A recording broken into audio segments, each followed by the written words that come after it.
Hello, ഇന്ന് നമുക്ക് ഇന്ത്യയിൽ മെയിനായിട്ട് കൊടുക്കുന്ന അവാർഡ് കാറ്റഗറിയെക്കുറിച്ച് ഡിസ്കസ് ചെയ്യാം. അതിൽ മെയിനായിട്ട് നമ്മളിന്ന് ഡിസ്കസ് ചെയ്യാൻ പോകുന്ന രണ്ട് കാറ്റഗറി ഓഫ് അവാർഡാണ്. ഒന്നെന്ന് പറയുമ്പം സിവിലിയൻ അവാർഡ്സും മറ്റൊന്നെന്ന് പറയുമ്പോഴത്തേക്കും ഗാലൻട്രി അവാർഡ്സുമാണ്. ഈ രണ്ട് ടൈപ്പ് ഓഫ് അവാർഡ്സും അതിൻ്റെ റെസിപ്പിയൻസിന് കൊടുക്കുന്നത് പ്രസിഡൻ്റാണ് ഇത് അവാർഡ് ചെയ്യുന്നത്. പ്രസിഡൻ്റാണ് ഈ ഒരു അവാർഡ്സ് ഈ രണ്ട് കാറ്റഗറിയിലും വിജയിക്കുന്നവർക്ക് കൊടുക്കുന്നത്. ഇതല്ലാതെ മറ്റ് അവാർഡുകളായ സ്പോർട്സ് അവാർഡുകളൊക്കെ കൊടുക്കുന്നുണ്ടെങ്കിലും ഇന്ന് മെയിൻലി നമുക്ക് ഈ രണ്ട് അവാർഡുകളെ കുറിച്ച് ഡിസ്കസ് ചെയ്യാം. First, civilian award. പേര് ഇൻഡിക്കേറ്റ് ചെയ്യുന്നത് പോലെ തന്നെ സാധാരണ ജനങ്ങൾ അവരുടെ ഫീൽഡിൽ നല്ല രീതിയിലുള്ള എക്സെപ്ഷണൽ വർക്ക് കാഴ്ചവെക്കുമ്പോൾ അവർക്ക് കൊടുക്കുന്ന ഒരു ഓണറാണ് ഈ സിവിലിയൻ അവാർഡ് എന്ന് പറയുന്നത്. ഏതൊക്കെ കാറ്റഗറിയിലാണ് ഈ എക്സെപ്ഷണൽ വർക്ക് കാഴ്ചവെക്കുന്നവർക്ക് കൊടുക്കുന്നതെന്ന് വെച്ചാൽ മെയിനായിട്ട് കാറ്റഗറി പറയുന്നത് ഒന്ന് ആർട്ട്, മറ്റൊന്ന് സയൻസ്, ലിറ്ററേച്ചർ, അതുപോലെ തന്നെ എന്താണ് പബ്ലിക് സർവീസ്, ഇതൊക്കെയാണ് മെയിൻ കാറ്റഗറി വരുന്നത്. ഈ സിവിലിയൻ അവാർഡ് 1954 ഇൻട്രൊഡ്യൂസ് ചെയ്തത്. അതിനെ ബേസ് ചെയ്താണ് ഈ കാറ്റഗറിയിൽ നല്ല രീതിയിലുള്ള പെർഫോമൻസ് ചെയ്യുന്നവർക്ക് അവാർഡ്സ് കൊടുക്കുന്നത്. എന്നാൽ 2011 സ്പോർട്സ് കാറ്റഗറിയും കൂടി ഇതോടൊപ്പം എന്താണ് ആഡ് ചെയ്തായിരുന്നു. അപ്പം നമ്മൾ ഈ സിവിലിയൻ അവാർഡ്സിനെ കുറിച്ച് പറയുകയാണെങ്കിൽ ഈ സിവിലിയൻ അവാർഡ്സിൽ ഏറ്റവും ഹയസ്റ്റ് സിവിലിയൻ അവാർഡ്, ഏറ്റവും ഹയസ്റ്റ് സിവിലിയൻ അവാർഡ് എന്ന് പറയുന്നത് ഭാരത് രത്നയാണ്. ഭാരത് രത്ന, ഇതാണ് ഹയസ്റ്റ് സിവിലിയൻ അവാർഡ് എന്ന് പറയുന്നത്. ഒരു വർഷം മാക്സിമം 3 ആൾക്കാർക്കാണ് അറ്റ് മാക്സിമം ഈ ഭാരത് രത്ന കൊടുക്കുന്നത്. അതിൽ ആദ്യമായിട്ട് ഫസ്റ്റ് ടൈം എന്താണ് ഇത് റിസീവ് ചെയ്ത വ്യക്തികൾ ആരൊക്കെയാണെന്ന് വെച്ചാൽ 3 പേരാണ് first time Bharat Ratna receive ചെയ്തത്. ഒന്ന് ഇന്ത്യയുടെ വൈസ് പ്രസിഡന്റും അതിനുശേഷം ഇന്ത്യയുടെ പ്രസിഡന്റുമായി മാറിയ എസ് രാധാകൃഷ്ണൻ. ഫുൾ നെയിം പറയുകയാണെങ്കിൽ സർവേപ്പള്ളി രാധാകൃഷ്ണൻ. മറ്റൊന്നെന്ന് പറയുമ്പോഴത്തേക്കും സർ സി വി രാമൻ. ആരായിരുന്നു ഈ sir C V Raman? Raman effect കണ്ടുപിടിച്ച വ്യക്തിയായിരുന്നു ഈ സി വി രാമൻ എന്ന് പറയുന്നത്. ഒരു ഫിസിക്സിൽ നല്ല രീതിയിലുള്ള നോളേജ് ഉള്ള വ്യക്തിയായിരുന്നു. രാമൻ എഫക്റ്റ് കണ്ടുപിടിച്ചുകൊണ്ട് തന്നെ 1930 ഫിസിക്സിൽ നോബൽ പ്രൈസ് കിട്ടിയ ഫസ്റ്റ് ഏഷ്യൻ കൂടിയാണ് സി വി രാമൻ എന്ന് പറയുന്നത്. തേർഡ് ഭാരത് രത്ന കിട്ടിയത് സി രാജഗോപാലാചാരി. ഒരു ഇന്ത്യൻ ഇൻഡിപെൻഡൻസ് ആക്ടിവിസ്റ്റ് ആയിരുന്നു സി രാജഗോപാലാചാരി. ഭാരത് രത്ന കഴിഞ്ഞാൽ പിന്നെ വരുന്നത് പത്മ അവാർഡ്സ് ആണ്.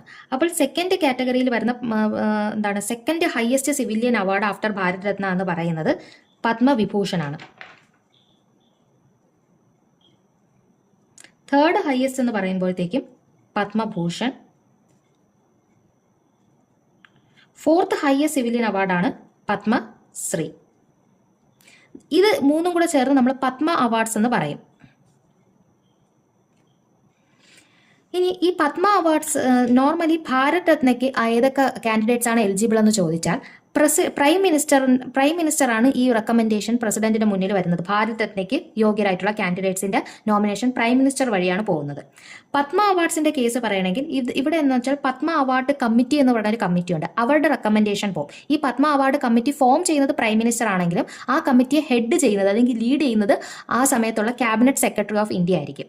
അപ്പോൾ പത്മ അവാർഡ്സ് ആ ഒരു പത്മ അവാർഡ് കമ്മിറ്റിയുടെ റെക്കമെൻഡേഷൻ വഴിയും പോകും. അതല്ലാതെ പബ്ലിക്കിന്റെ റെക്കമെൻഡേഷനും വരാറുണ്ട്. അതോടൊപ്പം തന്നെ സെൽഫ് നോമിനേഷൻ, ഒരാൾക്ക് പത്മ അവാർഡിന് അയാളുടെ പേര് നോമിനേറ്റ് ചെയ്യണമെങ്കിൽ അങ്ങനെയും പത്മ അവാർഡ്സിനെ നോമിനേറ്റ് ചെയ്യാം. അപ്പോൾ ഇതാണ് സിവിലിയൻ അവാർഡ്, അതായത് ഭാരത് രത്ന പിന്നെ പത്മ അവാർഡ്സ്. പക്ഷേ ഓർഡർ പറയണമെങ്കിൽ ഏറ്റവും highest civilian award Bharat Ratna, second highest Padma Vibhushan, third highest Padma Bhushan, fourth highest Padma Shri ആണ്. ഇനി ഭാരത് രത്നയെ കുറിച്ച് കുറച്ച് കാര്യങ്ങളും കൂടി പറയാം. ഭാരത് രത്ന ലഭിച്ച ഏറ്റവും യങ്ങസ്റ്റ് വ്യക്തി ആരാണെന്ന് വെച്ചാൽ സച്ചിൻ ടെണ്ടുൽക്കർ ആണ്. സച്ചിൻ ടെണ്ടുൽക്കർ ഇദ്ദേഹമാണ് ആദ്യമായിട്ട് ഭാരത് രത്ന ലഭിച്ച സ്പോർട്സ് കാറ്റഗറിയിലുള്ള ഒരു വ്യക്തിയും. 40ാമത്തെ വയസ്സിലാണ് ഇദ്ദേഹത്തിന് ഈ അവാർഡ് ലഭിക്കുന്നത്. നെക്സ്റ്റ്, ഏറ്റവും ഓൾഡസ്റ്റ് ആയിട്ട് ഭാരത് രത്ന ലഭിച്ച വ്യക്തി ഏതാണെന്ന് വെച്ചാൽ ധോന്ദോ കേശവ് കാർവെ. ഇദ്ദേഹത്തിന് 100ാമത്തെ വയസ്സിലാണ് ലഭിക്കുന്നത്. ഇദ്ദേഹം ഒരു സോഷ്യൽ റിഫോർമർ ആയിരുന്നു. സാമൂഹികപരമായി നല്ല കാര്യം ചെയ്യുന്ന ഒരു വ്യക്തിയായിരുന്നു.